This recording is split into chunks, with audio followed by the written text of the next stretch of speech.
Bonjour à tous et ravi de vous retrouver pour ce nouveau numéro de l'Expresso de Rassemblimo. J'espère que vous êtes en grande forme. Ce rendez-vous, c'est votre rendez-vous pour faire le plein de caféine, mais pas que, des bonnes pratiques, des parcours inspirants, bref, tout ce qu'il vous faut pour démarrer la journée du bon pied en tant que conseiller immobilier.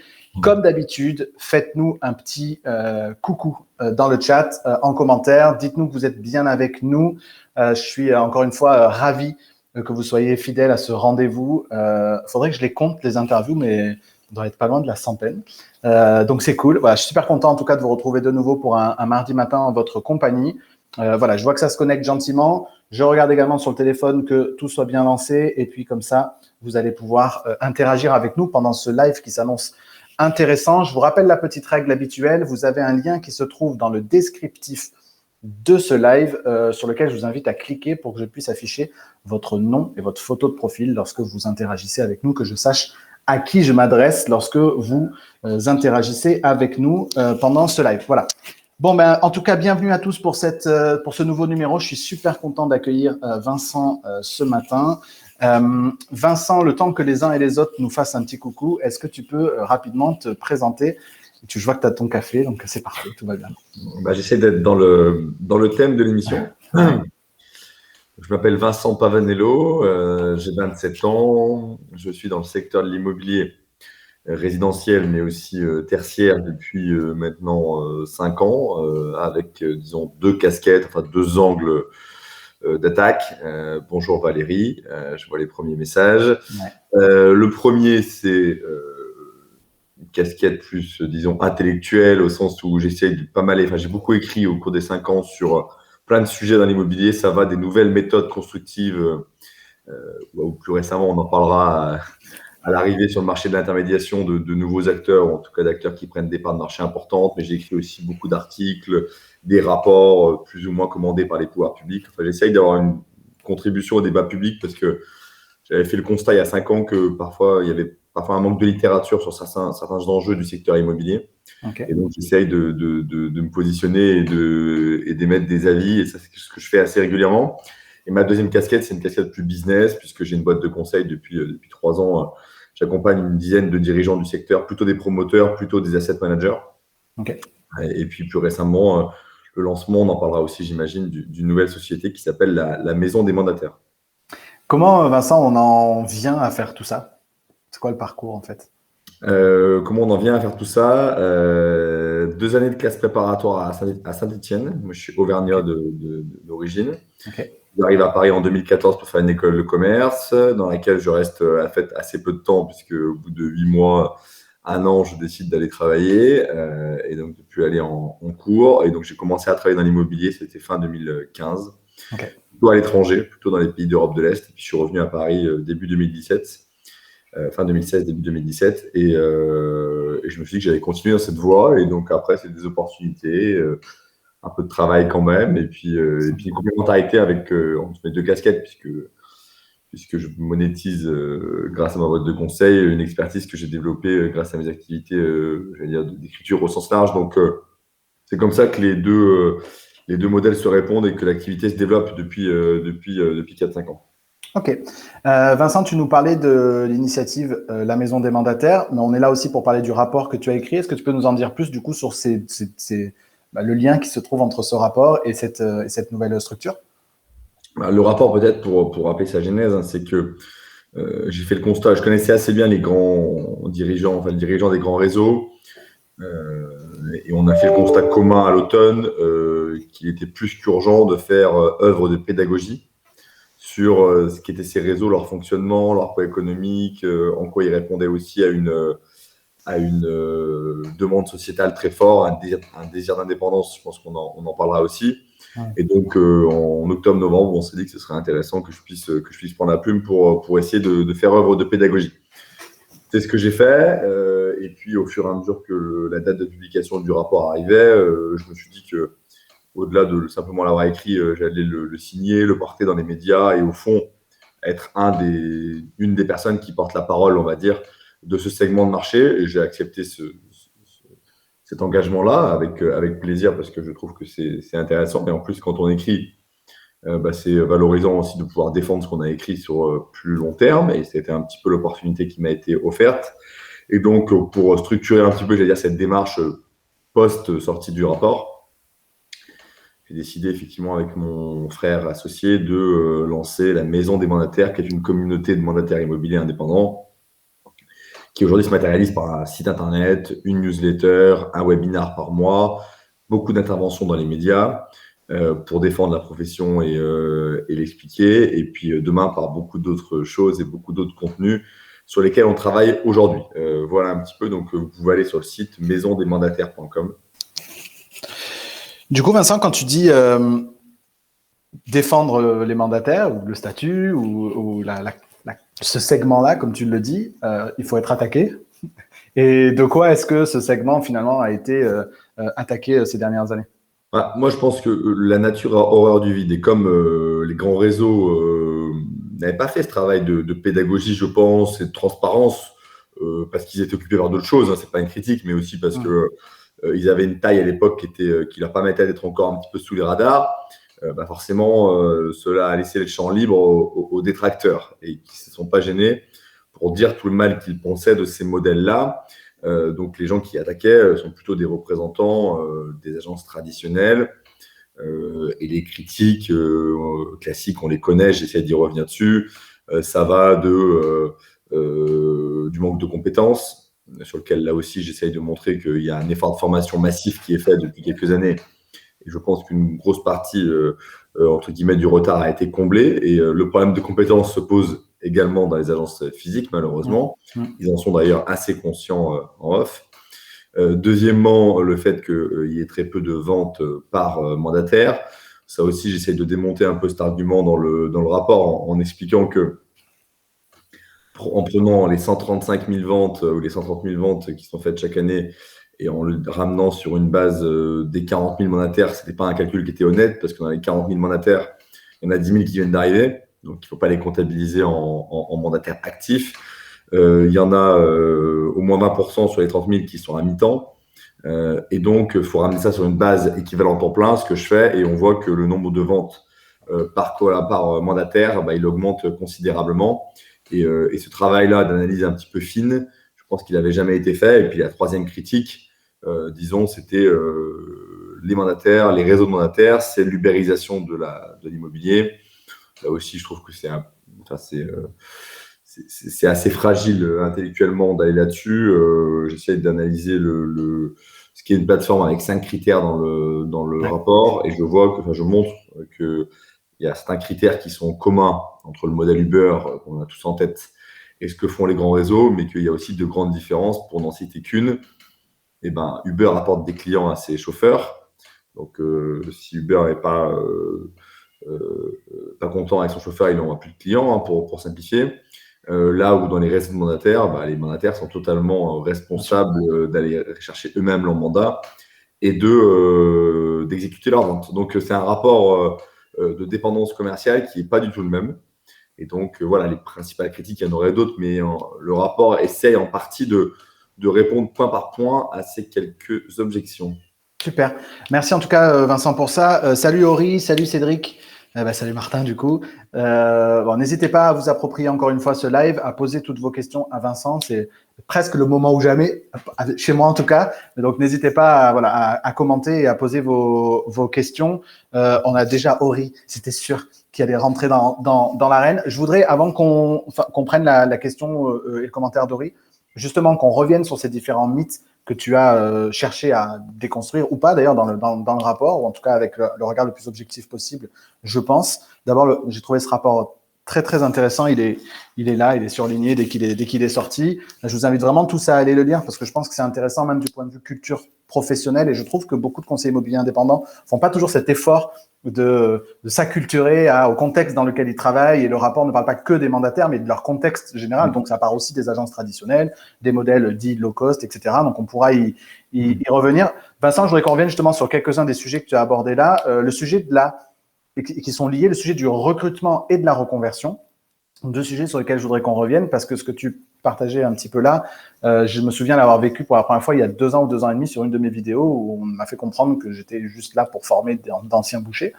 Et j'avais fait une vidéo réponse parce que j'avais été un peu passablement agacé parce que, par exemple, je me décris comme un pur produit de l'immobilier. Moi, j'ai toujours fait que ça depuis 2006. Pour autant, quand j'ai démarré en 2006, avant de démarrer, j'étais étudiant. Donc, il a bien fallu, j'étais pas boucher, comme on peut le dire ou l'entendre, ou coiffeur, mais pour autant, j'étais tout jeune, sorti d'un DUT, donc même pas en plus d'études en immobilier. Il a bien fallu que je démarre par moi-même et j'avais même pas l'expérience entrepreneuriale que pourrait avoir un boucher ou un coiffeur. Non, mais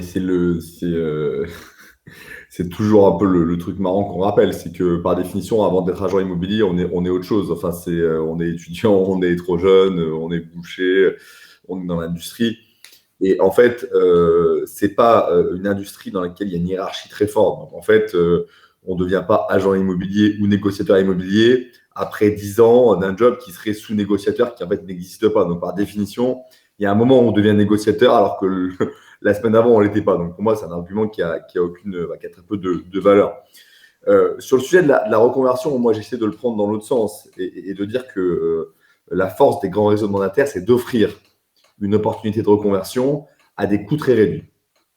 Au fond, le métier de négociateur immobilier, on l'apprend sur le tas et les compétences et les qualités qu'il faut pour être un bon conseiller immobilier sont des qualités qui sont avant tout des qualités humaines. Capacité de conviction, capacité à inspirer confiance, capacité, j'allais dire, à accompagner, à offrir un service de réassurance, donc à rassurer le vendeur tout au long du process, donc une forme d'empathie aussi. Et ça, j'allais même prendre le contre-pied. Avoir fait un autre métier avant, c'est plutôt un avantage pour aller vers ce type de business qu'un inconvénient. Donc, ça, c'est la première chose. Deuxièmement, parce que les qualités sont avant tout humaines, il y a plein de gens qui ne sont pas conseillers immobiliers, qui se disent demain, je pourrais le devenir parce que je connais un tel qui le fait et je pense que je serai capable de le faire. Et la grande lacune du modèle traditionnel, c'était que soit vous deveniez salarié d'une agence traditionnelle, mais ça ne matchait pas avec votre désir d'indépendance, soit vous ouvriez une agence Orpi, Century 21, Guy Hockey ou que sais-je. Et là, le ticket d'entrée, il était assez élevé. Ça dépend évidemment des territoires sur lesquels vous êtes. Plus vous êtes dans des grandes villes, plus le ticket d'entrée est élevé parce qu'il faut prendre un local, il faut payer les premiers mois de loyer. Mais en gros, nous, il nous semblait, on a fait une petite analyse, qu'en dessous de 100 000 euros, c'était quand même compliqué de se lancer. La grande force des réseaux, c'est de dire, vous voulez vous reconvertir, faites-le à des coûts très réduits en passant par nos réseaux. Ce qu'on appelle un coût très réduit, c'est au fond la capacité à payer la cotisation, qui est entre 150 et 250 euros, 300 euros pour les plus chers, pendant les 6 premiers mois, au fond les 6 mois pendant lesquels on ne fait pas encore de vente. Bon, on fait 6 fois 200 euros et on voit bien qu'on a d'un côté un ticket d'entrée à 100 000 euros et de l'autre côté un ticket d'entrée à quelques milliers, parfois même moins de 2 000 euros. Et je pense que c'est ça la grande force des réseaux, c'est d'offrir une opportunité d'émancipation, très important, à des coûts réduits avec des barrières à l'entrée financière qui sont en fait très faibles. Et donc pour moi, quand on parle de reconversion, c'est ça qu'il faut avoir en tête. Du coup, ça m'amène à une... C'est intéressant ce que tu dis sur la fin, c'est que un des reproches que moi je peux faire au modèle, c'est justement de surfer sur ce désir d'indépendance, mais de pas donner l'autonomie. Donc je m'explique, c'est que l'indépendance, ça fait rêver beaucoup de Français aujourd'hui. Tu as raison, c'est un métier qui attire beaucoup. Aussi pour l'image qu'on envoie dans les médias ou à la télé, etc. Et ça crée beaucoup de déçus parce que c'est pas la réalité de ce que les gens vivent pour autant sur le terrain. C'est un métier qui est beaucoup plus complexe que ce qu'on l'imagine. Par contre, je trouve qu'en termes d'accompagnement et de formation, et c'est un des sujets sur lesquels tu reviens dans le rapport, si tu veux, je trouve qu'il y a une énorme dichotomie entre la promesse qui est faite au moment du recrutement du mandataire et la réalité de ce qu'il découvre à la fois sur le terrain, mais aussi dans l'accompagnement qui lui est fait. Et ça rejoint juste un petit peu le commentaire que faisait Hugo sur le fait qu'on a des gens qui se lancent et qui un an plus tard deviennent eux-mêmes celui qui transmet le savoir dans certains réseaux. Ça pour moi, alors, d'abord le problème, l'enjeu de la compétence, de la formation des conseillers immobiliers. Et après, je reviendrai sur celle des réseaux, parce que j'ai aussi mon avis sur celle des réseaux. C'est un enjeu majeur qui concerne les agences traditionnelles, qui concerne les réseaux, qui concerne également les agences en ligne. Au fond, on a un secteur dans lequel je pense que dans l'ensemble, il y a un gros effort de formation à faire encore. Oui. D'autant plus important que, et je l'explique dans le rapport, l'objet du logement, l'objet résidentiel, une maison, un appartement, se complexifie et va se complexifier de plus en plus, avec au moins, à mon avis, deux tendances un peu nouvelles, un peu fortes. Premièrement, la rénovation énergétique, qui devient un enjeu partout sur tout le territoire. Donc, acheter dans l'ancien demande à comprendre la situation de consommation énergétique, les dépenses à venir de la copropriété. Enfin, on voit bien que c'est un enjeu qui complexifie le logement aujourd'hui et donc a besoin de conseils plus forts. Et deuxièmement, ce qu'on pourrait appeler la digitalisation du logement, en tout cas l'idée qu'on va avoir des logements de plus en plus connectés, avec une chaudière connectée, avec des stores connectés, avec des enceintes connectées dans le logement. Là aussi, c'est des choses qui vont plutôt complexifier, sophistiquer le logement plutôt que le simplifier. Et donc, pour moi, le besoin de conseil, il est de plus en plus fort et il faut que les conseillers soient de mieux en mieux formés pour avoir les réponses à ces questions-là. Sachant que ces deux enjeux s'ajoutent à des enjeux juridiques qui sont de plus en plus complexes, des enjeux de négociation avec des acheteurs qui se renseignent sur Internet avant de faire des offres et donc qui sont plus sachants et qui vont challenger le conseiller. Donc, pour moi, c'est un métier qui gagne en sophistication, donc en valeur ajoutée, et donc qui nécessite un effort de formation majeur. Et là, pour moi, tout le monde doit s'y mettre. Donc, là-dessus, moi, je suis à l'aise et je n'ai pas de regard dogmatique en disant que tout est fait dans les réseaux. Il y a encore beaucoup de choses à faire. Et deuxièmement, tu l'as dit, l'entrepreneuriat n'est pas fait pour tout le monde.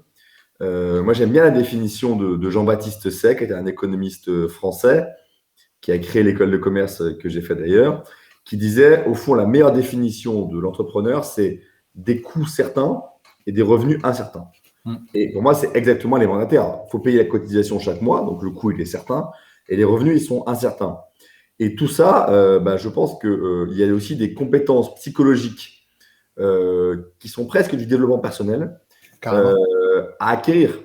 Donc, c'est, pour en citer quelques-unes pêle-mêle, mais la capacité à ne pas être trop affecté par les mauvaises nouvelles, la capacité à rester motivé alors que ça fait 3 fois qu'on a un mandat et qu'on ne va pas au bout, mais ça s'appelle la vie normale d'un entrepreneur.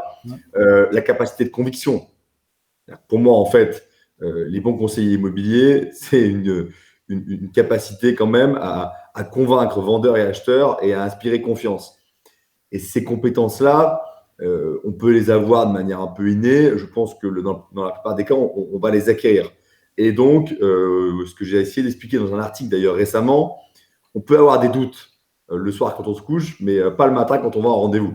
Et je pense que ça, c'est très important de bien faire la différence entre les questions et l'introspection qui peut être celle de l'entrepreneur. Est-ce que je fais les bons choix? Est-ce que j'ai le bon réseau? Est-ce que j'ai une bonne technique de vente? Et puis de l'autre côté, une forme de confiance en soi quand on est en rendez-vous prospect. Où il ne faut pas que le prospect il s'imagine et il puisse se rendre compte que le doute vous traverse et que vous êtes plus sûr vraiment d'être fait pour ce métier-là. Au contraire, il faut qu'il se dise vous êtes la personne qui va permettre de vendre mon logement. Donc, il y a toutes ces compétences-là aussi qui vont nécessiter un gros effort de formation. Donc, je pense qu'on en est qu'au début, mais pour le coup, et je finis là-dessus sur l'exemple de la personne qui est là depuis 1 an et qui devient un formateur, effectivement, pour moi, ça peut être aussi une des limites du système, du modèle, qui est pour moi due à une crise de croissance. Ces réseaux ont grandi très vite que la structuration parfois a un peu de retard par rapport au développement, mais c'est, j'allais dire, un problème de riches qui sont en train de régler en partie. Et effectivement, il faut espérer que là-dessus, on mette des garde-fous. Tu crois justement que c'est notamment les récentes levées de fonds, etc., les fonds vont permettre pour certains de structurer la partie accompagnement et formation de manière beaucoup plus proche, au plus proche des conseillers? Alors, les levées de fonds récentes, et puis même avant ça, depuis quelques années, j'ai envie de dire, il y a eu une prise de conscience sur ce sujet-là qui est très forte. Et donc, le paquet. Parce que c'est vecteur d'attractivité. On le voit bien, les conseillers, avant de choisir leur réseau, le sujet de la formation est central. C'est pour ça, en fait, que de toute façon, ils n'ont pas d'autre choix que d'upgrader et d'améliorer leur système de formation, puisqu'ils se tirent la bourre entre eux pour attirer les meilleurs. Et les meilleurs vont en fait là où l'offre de formation est la plus complète. Offre initiale, offre continue. Et donc, par définition, et c'est quand même ça la force de la concurrence, les réseaux sont obligés de faire un effort massif. Sinon, ils vont perdre en attractivité. Donc, oui, les levées de fonds récentes et le capital qui est apporté va permettre de structurer. De toute façon, on rentre à mon avis, j'essaie de l'expliquer dans le rapport, dans un momentum un peu différent de ce qui était à l'œuvre ces dernières années. c'est-à-dire plutôt une structuration, une maturité des réseaux. Et donc, ça passe par la formation notamment. Ok. Pour partager mon avis sur la formation et avoir un regard le plus objectif possible pour former et accompagner dans tous les modèles, on voit dans les modèles de franchise tradi, des marques que tu as citées notamment tout à l'heure, à mon avis, une nécessité de rénover et de revoir la formation parce qu'elles sont pour beaucoup un peu datées, parce qu'elles datent de modèles de formation et d'accompagnement qui ont 20 ans pour la plupart. Donc, il y a besoin de revoir le contenu des formations, je pense, sur les fondamentaux métiers dans ces réseaux de franchise. Dans les agences, et tu en parles dans le rapport, on oublie les agences immobilières traditionnelles, Dupont Immobilier, Durand Immobilier, qui composent presque le gros du bataillon, et tu le partages dans le réseau, dans le rapport, où là, moi, je trouve, il y a la même notion d'abandon des agents commerciaux de ce qu'on pourrait imputer au réseau de mandataires, parce que franchement, la crise de 2008-2009 a fait qu'on a l'assistante qui était salariée, les négociateurs qui étaient salariés. Dans beaucoup d'agences, ça a été, on a enlevé l'assistante, on a enlevé les coûts fixes, on a pris des agents co, et puis on se cache derrière le statut d'agent commercial pour dire ah non mais moi il est indépendant, il se gère, il fait comme il veut, etc. Comme ça j'ai en plus même pas besoin de financer sa formation, etc. Donc je trouve qu'il y a beaucoup à dire aussi sur ce modèle-là où on peut pas avoir le beurre et l'argent du beurre. Donc, mais je maintiens qu'effectivement il y a de gros efforts à faire côté réseau de mandataires. Sinon des gens comme moi ou d'autres on n'existerait pas. Et je préférerais que tout le monde fasse bien son travail. Tu partageais un chiffre tout à l'heure. Donc, tu disais que sur le gros du bataillon des 40 000, et je pense que c'était le commentaire d'Ori tout à l'heure, 10 000 sont nouveaux entrants. Est-ce que ça sous-entend qu'on a un turnover de l'ordre de 25 à 30% par an dans les réseaux de mandataires? Oui. En gros, là aussi, il n'y a pas tellement de secret. Et moi, j'assume tout à fait ça. En gros, il y a à peu près 50%, un peu plus de personnes qui réussissent à passer la première année. En revanche, ceux qui passent la première année, 80-90%, ils font carrière ou ils font plusieurs années et prospèrent et gagnent bien leur vie. Okay. Donc, on a ce turnover-là. Alors, pour moi, il est induit par le modèle des réseaux, c'est-à-dire on donne la chance à tout le monde. Effectivement, tout le monde ne réussit pas, mais c'est quoi les alternatives pour beaucoup de gens quand on devient salarié, parfois aussi, la première année, ça ne nous convient pas et on arrête. Enfin, je veux dire, il ne faut pas croire que dans les réseaux, il y a 50% des gens qui arrêtent, alors que dans le reste de l'économie, quand on prend une décision et qu'on prend une voie, on la suit toute sa vie. Enfin, je veux dire, c'est beaucoup plus subtil que ça. Il y a aussi beaucoup de gens qui étaient en inactivité. Et donc, pour eux, c'est mettre le pied à l'étrier, se remettre dans une dynamique positive et au bout d'un an, dire bah, OK, c'était intéressant, c'est pas fait pour moi, mais ça m'a redonné le goût de l'effort, de l'entrepreneuriat. Et donc, je fais autre chose. Donc, il faut voir la chose en dynamique. Il y a aussi un énorme turnover dans les agences traditionnelles, d'agents co qui changent de crèmerie, de négo salariés qui, là aussi, j'allais dire, sont assez volages. Donc, on a ça partout.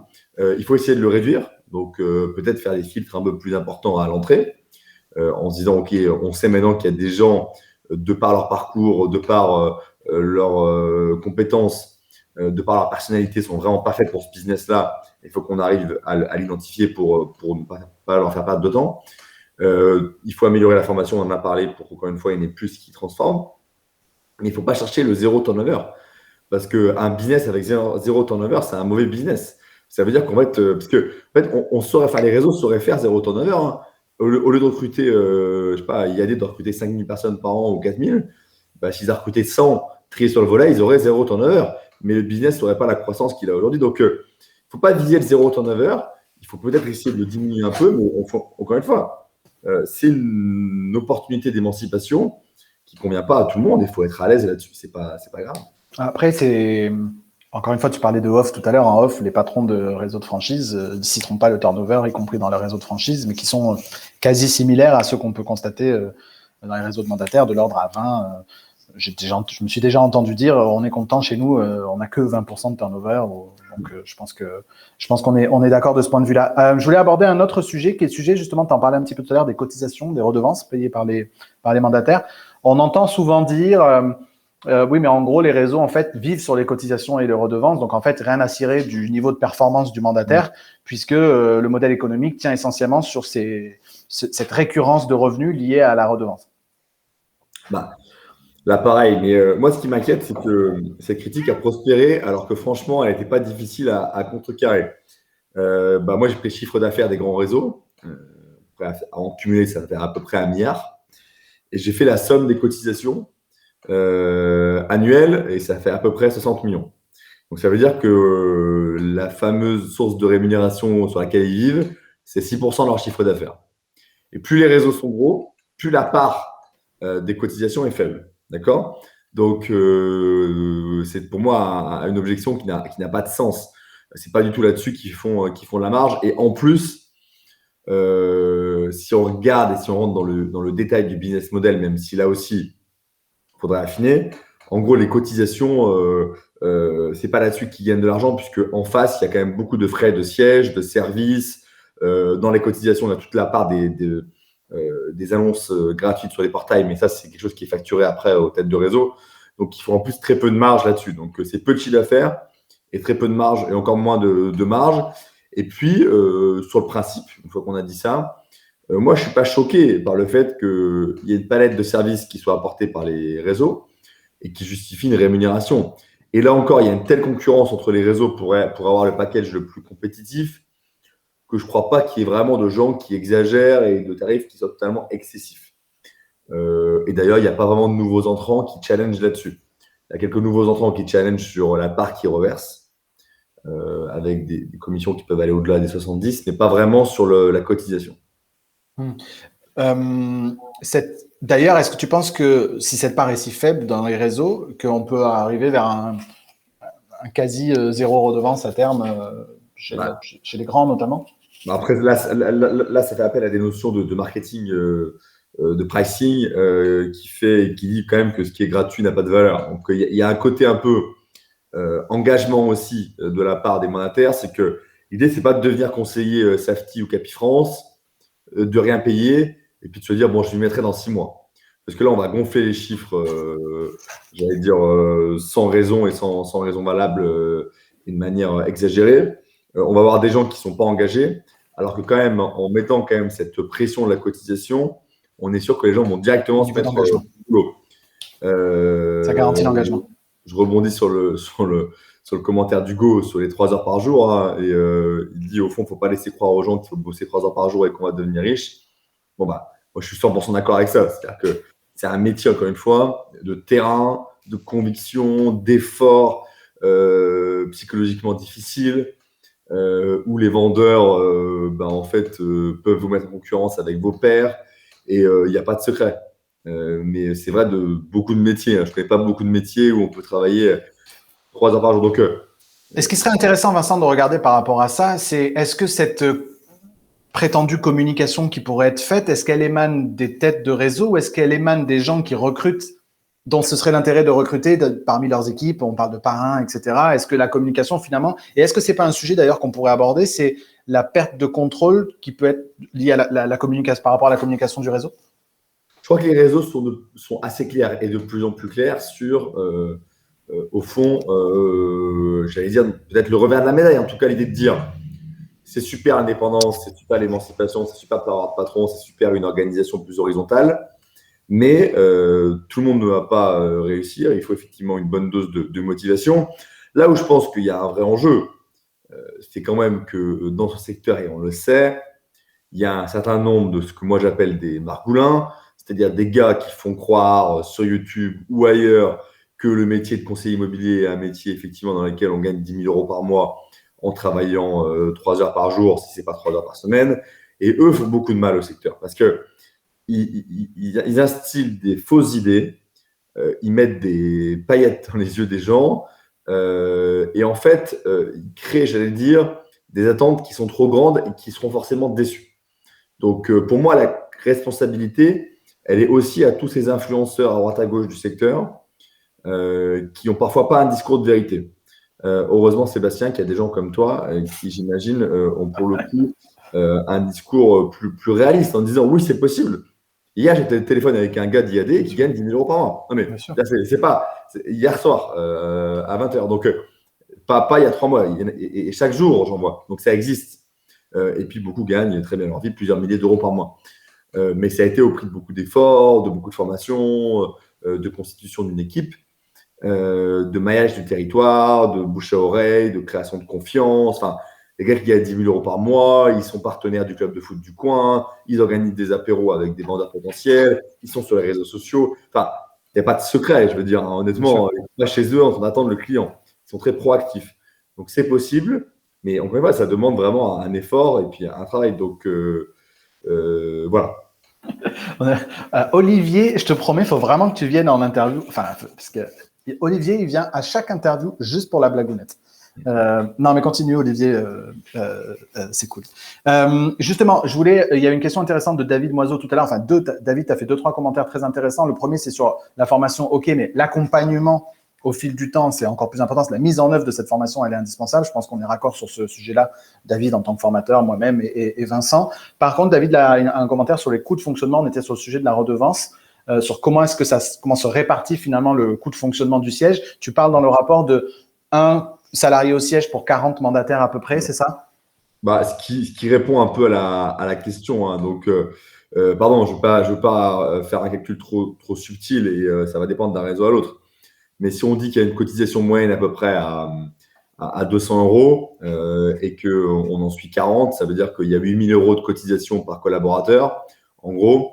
Sauf que, en fait, un collaborateur chargé, c'est quand même des cadres plutôt, déjà plutôt 5-6 000 chargés que moins. Et puis après, il y a encore une fois les dépenses qui sont faites au portail. Donc, voilà, même avec ce petit calcul-là de coin de table, on voit bien qu'il n'y a pas une marge énorme qui est faite là-dessus. Donc, c'est quand même vraiment sur les transactions et sur la capacité à recruter des gens, à les former et à leur permettre de faire beaucoup de scores qui vont prospérer. Donc, voilà. C'est intéressant que tu sois arrivé à cette conclusion dans le rapport parce que je connais quelques patrons de petits réseaux de mandataires et effectivement, on voit qu'il y a ça nécessite de passer à l'échelle à partir de 50. C'est-à-dire qu'ils arrivent encore à gérer leur réseau, etc., jusqu'à 40, 45, 50 mandataires. Ça se gère avec une personne et demie, une assistante, etc. Au-delà, ça demande tout de suite le salarié supplémentaire à partir du moment où on dépasse les 50. Donc, tu vois, ça corrobore aussi ce que tu partageais là. Il y a Gwenaël qui nous demande ce que tu penses des réseaux qui reversent 100% des honoraires. Voilà. Moi, je suis toujours favorable à la concurrence quand elle est saine et qu'elle est transparente sur son offre. Confère la position que j'ai pu prendre hier soir sur les agences de papa, on aura peut-être l'occasion d'en parler.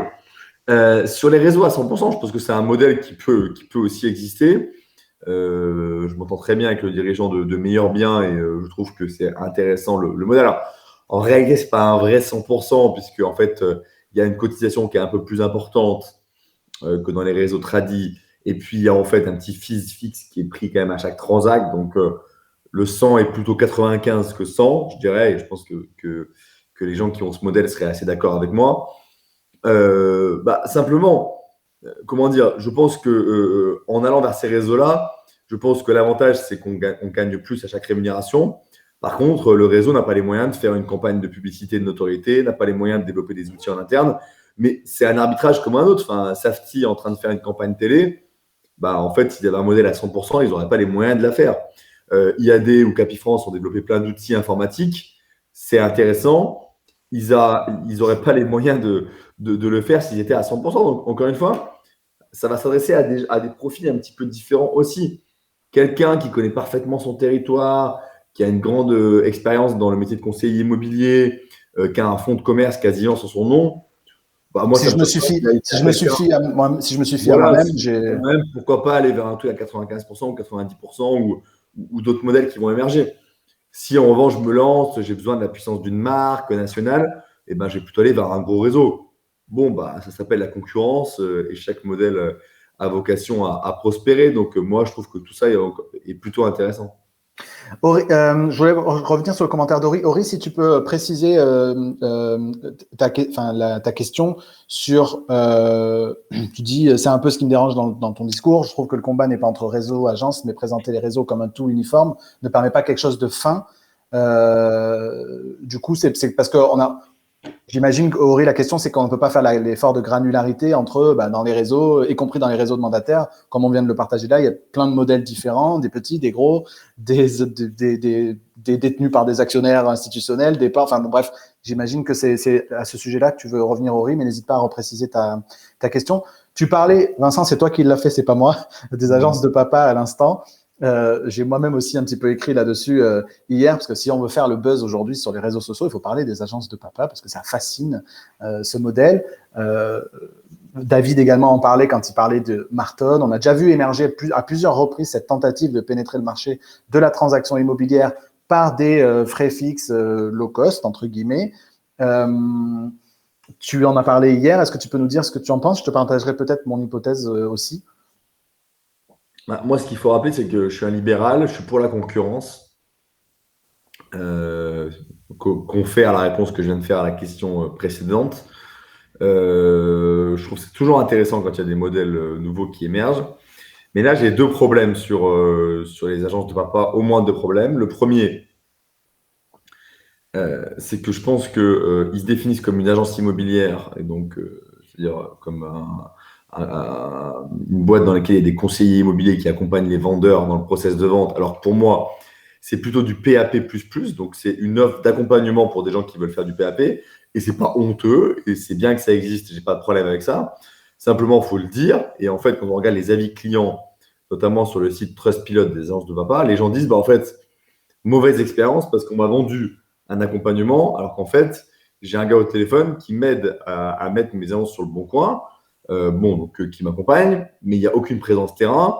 Donc, ils viennent jamais pour l'estimation, ils viennent jamais pour les visites, ils viennent jamais pour les négos avec les acheteurs potentiels. On le sait par cœur, tout le monde l'a vécu ici. On n'est pas forcément le meilleur vendeur de soi-même et on n'est pas forcément le meilleur vendeur de son appartement. Et donc, en termes de négo, avoir un peu un agent immobilier ou un négociateur qui fait un peu le rôle de votre offre est intéressante, mais je pense que le vendeur ne l'acceptera pas parce qu'il avait vraiment en tête ce prix-là. Enfin, c'est de la négo de base. Ouais, mais si le gars n'est pas là et s'il n'est pas présent physiquement et s'il ne peut pas aller boire un café avec l'acheteur potentiel, etc., bah, en fait, ça ne fonctionne pas. Et même s'il l'appelle, s'il n'est lui-même pas allé sur le site, bah, il n'est pas crédible pour l'acheteur. Moi, je veux dire, demain, je suis acheteur. Je pense qu'un truc vaut 300 000 euros.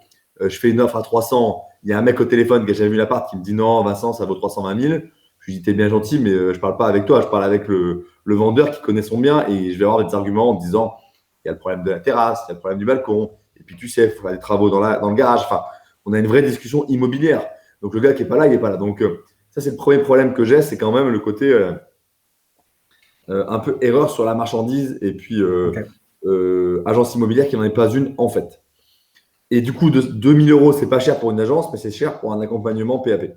Deuxièmement, j'ai un vrai sujet, et là, pour le coup, je pense que c'est un sujet qui devrait intéresser la presse immobilière et puis les analystes et les influenceurs. C'est que le document d'information qui a été remis à Euronext, il est hallucinant j'allais dire, de légèreté. C'est-à-dire qu'un document Euronext, quand on s'adresse à la bourse, donc aux petits porteurs, c'est pas n'importe quoi. Si on met des conneries, c'est du pénal. On est responsable de ce qu'on écrit. Et si ça se passe mal, dans 5 ans, les gens iront devant la justice en disant « Attention, moi j'ai investi sur la base de ça ». Et là, l'AMF est très clair. L'autorité des marchés financiers. Elle dit, on peut dire je vise 20% de croissance, c'est faire 15. On peut dire à 5 ans, je pense être devenu top 10 et être dans le top 20 ou top 15, parce que évidemment, ce sont des prévisions.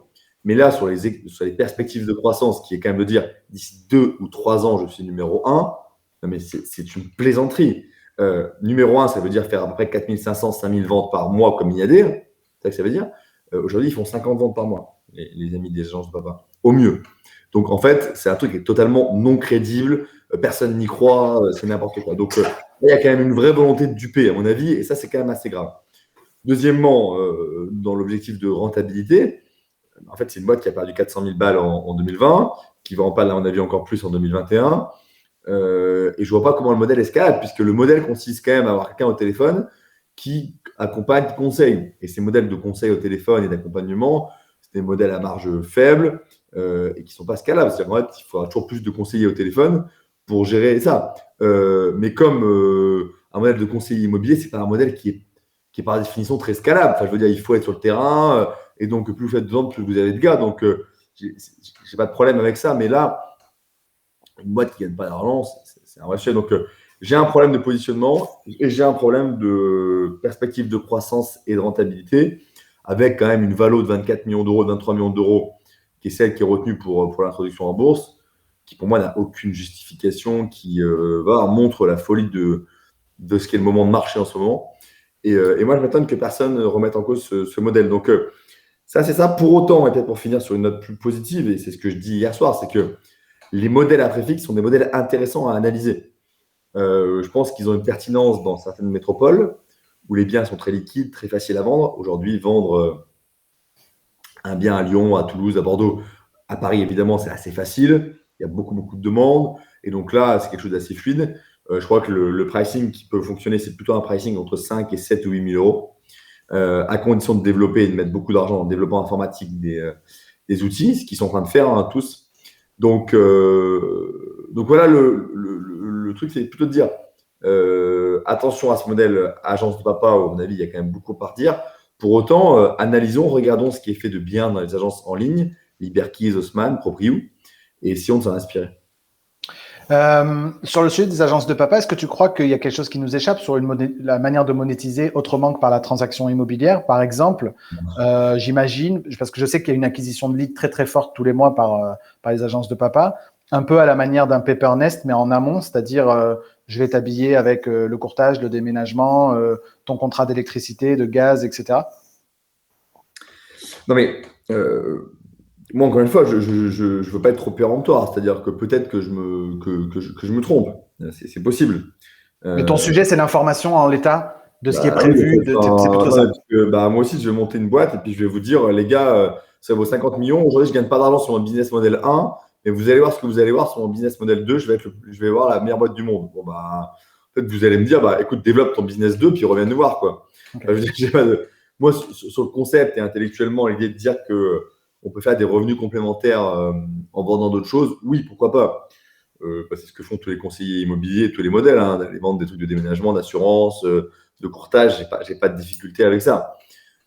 Simplement, il faut être un peu transparent sur ce qu'on veut faire. Il faudrait montrer sa capacité à faire aussi avant de promettre ça. Donc, pour moi, c'est quand même ça l'enjeu. Je comprends. Si on a parlé, et Ori revenait du coup sur le sujet, sur les réseaux, machin, les histoires un peu de guéguerre, etc. Partons du principe, et on le partageait tous les deux en off tout à l'heure, que notre objectif, ça reste à tous d'aller chercher les 30% de parts de marché qui nous restent à aller chercher. Et je raisonne plutôt en termes de coopétition, c'est-à-dire comment est-ce qu'on peut aussi, à un moment donné, développer des relations partenariales, y compris intermodèles, pour aller chercher des parts de marché sur le particulier, parce que notre plus gros concurrent, il est là, et il a 30% de parts de marché aujourd'hui. Ce serait quoi pour toi la première action, et on va finir avec 2-3 petites questions rapides, ce serait quoi pour toi la première étape vers cette volonté d'éradiquer le PAP, les premières actions à mettre en place si on voulait vraiment plutôt se mettre sur ce chemin-là qu'une guéguerre entre réseaux ou modèles? C'est une bonne question. Merci. Je pense qu'il y a tout un discours. Je vais le faire en introduction du rapport. Je pense que c'est une introduction qui va parler à beaucoup de gens. L'année 2020, c'est quand même une année où les Français se rendent compte que le logement, c'est pas un bien comme les autres. C'est pas une bagnole, c'est pas une montre, c'est pas un bien de consommation classique. Moi, quand j'étais en classe préparatoire, on avait un sujet de philo pendant 2 ans qu'on creusait. Moi, c'était l'espace. Et on avait toute une réflexion sur l'esprit du lieu, sur la poétique de l'espace. Et au fond, à la fin des 2 ans, ce qu'on avait à peu près tous compris dans ma classe, c'était que on avait un rapport à l'espace qui ne pouvait pas être décrit par du quantitatif. Donc, par exemple, on ne peut pas rentrer d'une visite d'un bâtiment ou que ce soit un bâtiment touristique ou un bâtiment d'habitation et dire c'était bien, oui, c'était bien, ça faisait 1000 mètres carrés, 3 mètres d'auteur sous plafond, il y avait 25 pièces et puis la porte d'entrée, elle avait ses caractéristiques. On voit bien quelque chose qui dépasse ça. Il y a ça, mais il y a autre chose en plus. Bien sûr. Il y a une âme du lieu, il y a un esprit du lieu, il y a une poétique du lieu. Je pense que c'est très important d'assumer ça. Et donc, parler de ça, c'est aussi dire qu'il ne faut pas choisir son bien immobilier à la légère. Ça a des incidences pour son ménage, pour ses enfants, pour leur éducation. Et donc, toutes les questions de comment le logement est fait, comment il est connecté à son environnement immédiat, c'est quoi la dynamique de la ville, c'est quoi la dynamique du quartier, c'est quoi les probabilités par exemple, d'être proche d'un lieu de culture et donc d'ouvrir ses enfants ou à ce type de consommation culturelle. Enfin, tout ça, c'est pas neutre du tout dans le choix du logement. Il faut expliquer ça matin, midi et soir pour que les particuliers se disent, à mon avis, hein, c'est un choix qui est tellement important dans ma vie, à l'achat ou à la vente, et je pense qu'il y a tout un sujet de buy side aussi à réfléchir. Hein.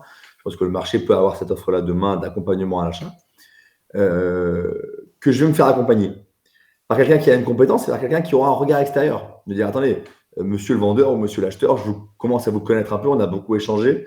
C'est bizarre que vous alliez vers ce bien-là, alors que quand même, il y a quand même ces contraintes-là qui me semblaient être assez importantes à vos yeux, et donc pourquoi vous allez là-dessus.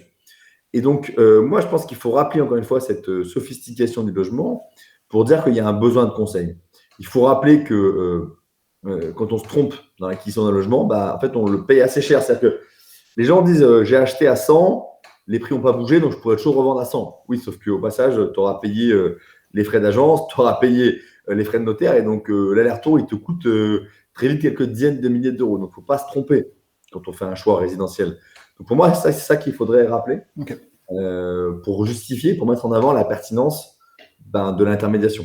Donc c'est, comme je le dis très souvent, plutôt de faire ce travail pédagogique commun de ce qu'est un conseiller immobilier en tant que guide de transition de vie dans des moments parmi les plus importants d'une vie, dans un projet particulièrement anxiogène, et à quel point ça a du sens de se faire accompagner par un être humain, non pas dans une posture de face à face, mais de côte à côte dans ces projets-là. C'est par cette pédagogie-là qu'on y arrivera.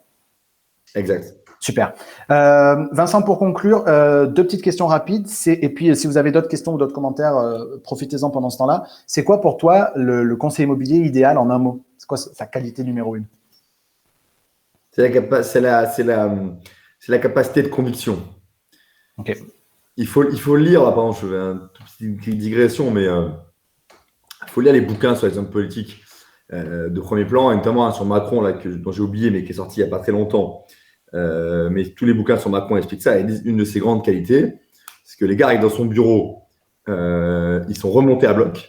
Donc, il va recevoir un grand-maire, un élu, quelqu'un de l'opposition, un chef d'entreprise qui est remonté à bloc par une décision qu'il a prise.